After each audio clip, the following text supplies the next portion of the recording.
Today is kind of a special day because now we know for sure. There's no doubt. There's no secret Saturday or Friday spike in ticket sales. No. Strange World is now officially a historic bomb for Disney. It's going to lose $100 million in its theatrical run. And I think that's hilarious. I think it's great. Disney needs to learn these lessons. They need to learn these lessons. You cannot market a movie on woke.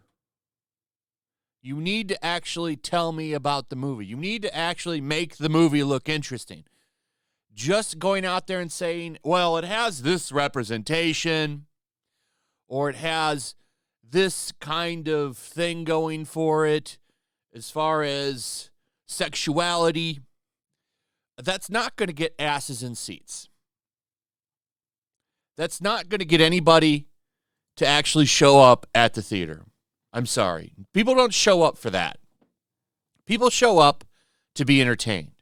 People show up to a movie to have a good experience, to let go, to kind of just kind of relax. They're not going, oh, well, I want to go see this. Now, it's fine to you know, if you want to put those things in your movie, as long as you still make an entertaining movie, you should be okay. A lot of movies have gay characters and so on and so on. But when all I know about the movie, and this is all I know about the movie through their marketing and articles that have been made on it and so on, all I can tell you about this movie is that the main character is the first openly gay teen in a Disney movie. That's all I know about it. I don't know anything else about the movie because every time that I see a headline for this movie, or did see a headline for this movie, as we got close to its release date, was about that. I don't know why they're in a strange world. I don't know why they're going to a strange world. I don't know what's going on. All I can tell you is that it's the first LGBT teen to lead a Disney animated movie. That's all I can tell you about it. And it's not my job as a consumer to go and research why this movie is called Strange World. It's up to you to inform me about what the movie is about. That's what marketing is. Okay, that's what marketing is. So they failed spectacularly at that. And now it's one of the worst performing movies in Disney's history. It's also going to be yet another big flop for them. Don't forget about Lightyear, which did the same shit. Lightyear was a super confusing movie to people because they didn't know what the hell was going on with it. I still don't know where this movie sits in the Toy Story timelines or whatever. All I can tell you is that there's a scene where two women kiss. That was the big thing for that movie. And the thing about that is that's only like 13 seconds in the movie or something. And then the rest is just the movie. But they want to focus so much on the representation stuff that they're failing to tell people why they should go see this movie. And having representation in the movie is not enough for me to want to go to the movie theaters, pay the extra prices for the movies, because let's face it, if you're taking a family to the movie, it's freaking expensive. It's not cheap. You need to give me a reason to see it. And this was a weak box office weekend, by the way. The only thing that was there is, once again, Black Panther. There were no other movies. I could have actually went to the movies. I had the ability to go for once, and I would have went and seen a movie, but there was nothing I wanted to see. Nothing. It's a weak box office. This should have done well, especially on a holiday weekend. So they can only blame themselves for this. Thanksgiving box office. Disney's Strange World bombs with $18.6 million as Wakanda Forever repeats number one. This dropped today. The estimates for Sunday, I'm guessing, not that great. There's not a lot to be thankful for at the Thanksgiving box office. Disney's Strange World failed to entice family audiences, collapsing in its debut with $11.9 million from $4,174. Or no, 4,174 North American theaters over the weekend and $18.6 million over a 5-day Hollywood or holiday frame. That's what's really pathetic about this. Because don't forget, this movie came out on Tuesday for Tuesday night previews because of the Thanksgiving week. Heading into the weekend, the film was expected to earn $30 to $40 million during the long weekend. Strange World didn't make up ground at the international box office, where it earned $9.2 million from 43 markets for a global start of $27.8 million. That's pathetic.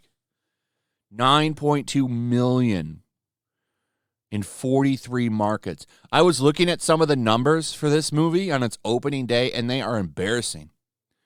There was a country where only made like $4,000. That's awful.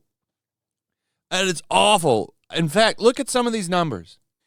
These are apparently numbers from opening day. So it's one day, okay? I don't want to say this is through the opening, like this is for, the 5-day weekend that this movie had.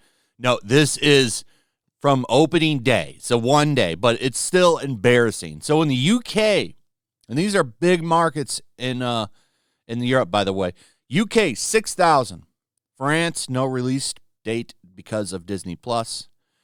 Germany, 3,000. Italy, 4,000. That's freaking embarrassing. That is sad. Oh, man. Somebody should get fired over this, but nobody will, because Hollywood is a fail upwards industry.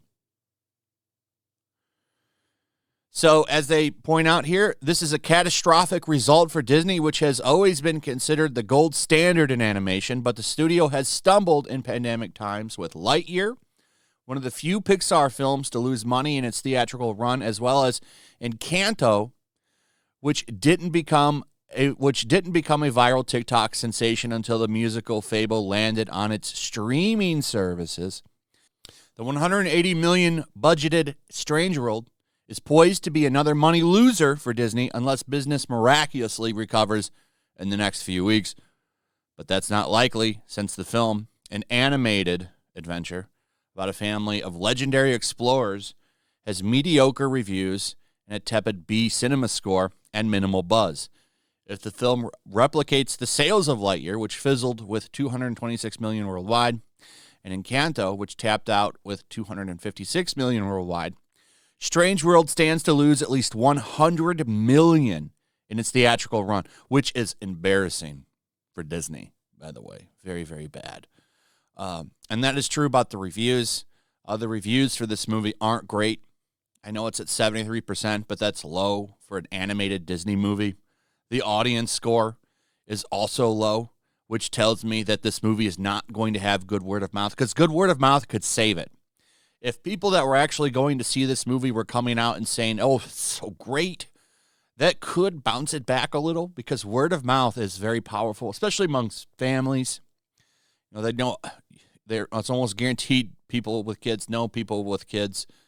So they'll tell, other families that it's not a good movie and they won't go see it. So it's doubtful that this movie is going to come back. It's a colossal flop, $100 million lost on this movie. Absolutely pathetic for Disney. Anyway, that's pretty much it. Let me know what you guys think. Also, if you would, please comment below, like, share the video, subscribe, hit that notification bell. Check out my Rumble and my locals, and I will see you on the next one. Peace. Make sure to check out my locals. There's a link in the description. It's a fun community that I'm trying to build over here. If you don't want to support me on YouTube, you can come over here. None of that money goes to YouTube. You also can just come over here for free. But if you are a supporter over here. I do plan on doing an extra live stream once a month and throwing links to the supporters so you can actually come on and have a supporter live stream with me. Also, it's a good place to catch all of my content. You don't have to worry about notifications like YouTube. They'll definitely work over here. So come check out my locals.